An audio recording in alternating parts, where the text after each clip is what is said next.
Hello, welcome to another video. This is a video in which I'm going to be digging a hole for myself, mainly because I am a mood reader. I also find that if a book is too hyped, I don't enjoy it as much, not because of that, but I think I just have such high expectations. So these things combined means I can never really predict what I'm going to really love and what I'm going to really not love. So this is a 5-star reads prediction video. I have got 5 books that I've selected off my shelves that I think I'm going to give 5 stars. Will I? I don't know. Am I setting unnecessary pressures on myself? Probably. Are we gonna do it anyway? Yes, because I want to see what I predict and what actually happens. So these are 5 books I have not read yet. I have read some of the same authors and therefore I'm establishing some kind of a judgment of their writing style on the other books that I've read, but generally these books are all new to me. I know what they're about roughly, but obviously I've not read them yet. So let's jump in and I'm gonna tell you which books I think I might rate 5 stars. The first book I think I might possibly rate 5 stars is A Sky Painted Gold by Laura Wood. I have read Under a Dancing Star by Laura Wood, which was a Much Ado About Nothing retelling, set in Italy. I read it last summer. It wasn't the kind of book I thought I would rate 5 stars, but I did. Looking at the blurb of this book, this isn't the kind of book I think I would rate 5 stars, but if previous experiences have taught me anything, it's to maybe accept that Laura Wood might be a really fantastic author for me and I really enjoy her writing style. She writes very character-driven plots, but they're also really well entwined with settings as well.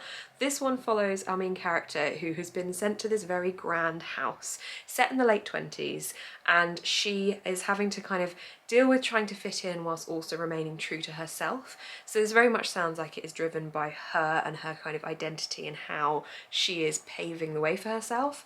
And literally the only reason I am putting this book in this video is because I liked the other one so much that this writing style to me seems very entrancing, very hypnotic, and something that I could really easily, hopefully, maybe fall into and give 5 stars. Or I'll find it really boring, I won't like it, and it'll come out as a 1 star. I mean, I don't think I've ever rated anything 1 star, so that's really probably not going to happen. But also, I just bloody love the covers here. They're just absolutely stunning. So if anything, the cover will get 5 stars. Okay, next we have got The Turn of the Key by Ruth Ware. This is another one in which I have read One by One by Ruth Ware. I loved it. I read it over the Christmas break in December. It took me like 2 or 3 days because that's how good it was. It was so addictive, could not put it down, so it just kind of opened the door for me for thinking, maybe Ruth Ware is a thriller writer that I'm going to enjoy. The reviews on the front of this book call it compelling, oh so hard to put down, and addictive. So that kind of makes me think this is going to follow the same pattern.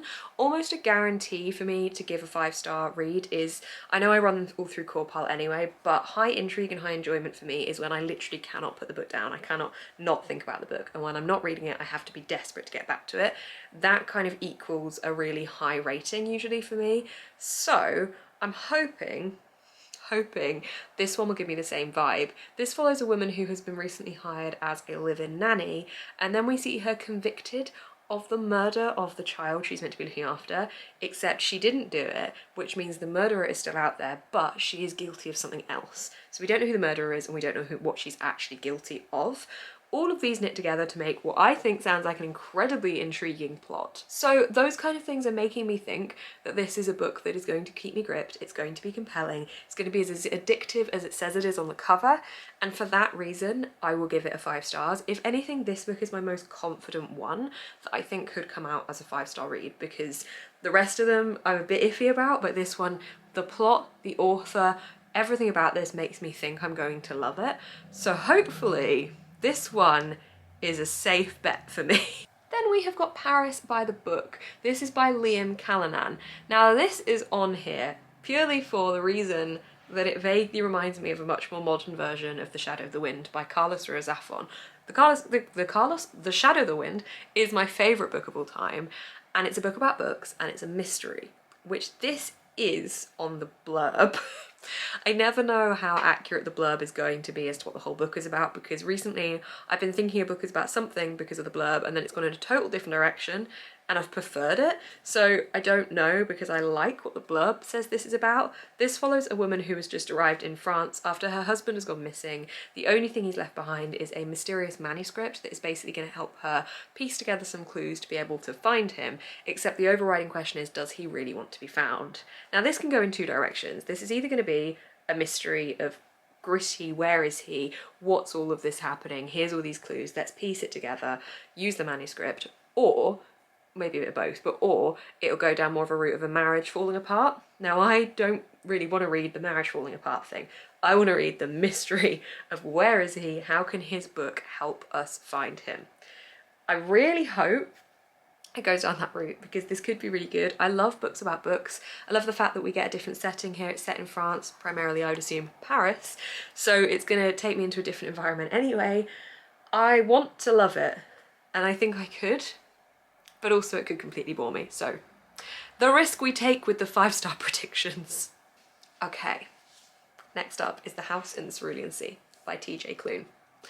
This has been so hyped, which is why I am very wary of putting it on this list.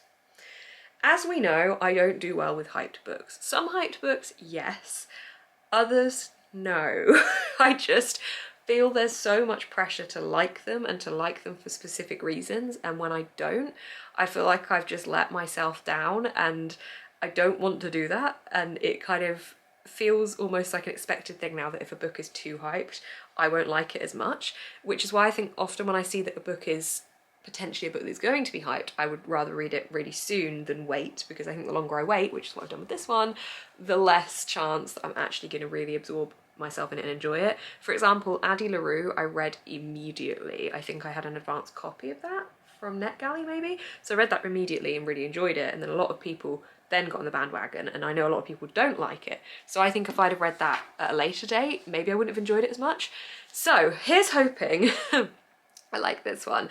This is about a man who has been summoned to go undercover, or like on an assignment. I don't know if he's undercover as such.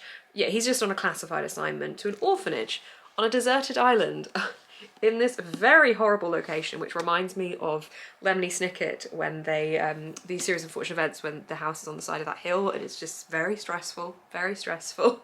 Really reminds me of that. So this follows him as he goes to this orphanage where there are magical and dangerous children living. And I think this goes down the route of found family. The last paragraph summarises it really beautifully and says, "It's an enchanting love story masterfully told about the profound experience of discovering an unlikely family in an unexpected place and realising that family is yours." I think there's maybe a bit of a mystery surrounding some of the characters in this. It adds together to be something I should really enjoy. The reason I've actually put it on here, because I've just kind of said, well, I'm worried I won't like it. The reason I put it on here is because in theory, it looks like something I would enjoy. It looks very whimsical and lovely and nonsensical, and I want that kind of a story from it. I want it to just make no sense, be absolutely fantastic and bizarre in all the best ways, and very whimsical and beautiful. So I'm really hoping that's what I get from this, but the pressure is on with this one. I don't know. The reviews on the back say it's sweet, comforting and kind, quirk and charm. 1984 meets The Umbrella Academy with a pinch of Douglas Adams. Interesting, okay. The House in the Cerulean Sea is a modern fairy tale about learning your true nature and what you love and will protect. I really want to love it. I really want to love it. I'm not expecting anything super fast-paced or like gripping in terms of a thriller or anything. I don't know what I'm expecting, but I'm really hoping it's something good. And the last book on my 5-star predictions is Dangerous Women by Hope Adams. This is a really recent one, and really recent addition to my shelves. I bought this because I was looking for feminist book recommendations, and this is one that kept coming up. I think it's a fairly new release. There is gold in the cover and it is absolutely stunning, but other than that, the story looks really good too. This follows 180 women convicted of petty crimes being taken on a boat to Australia. They're all on this boat together. It seems like it's a fairly claustrophobic environment, and then people start being murdered. So there's a murder mystery involved in this historical story because it's set in the 1800s, 1841.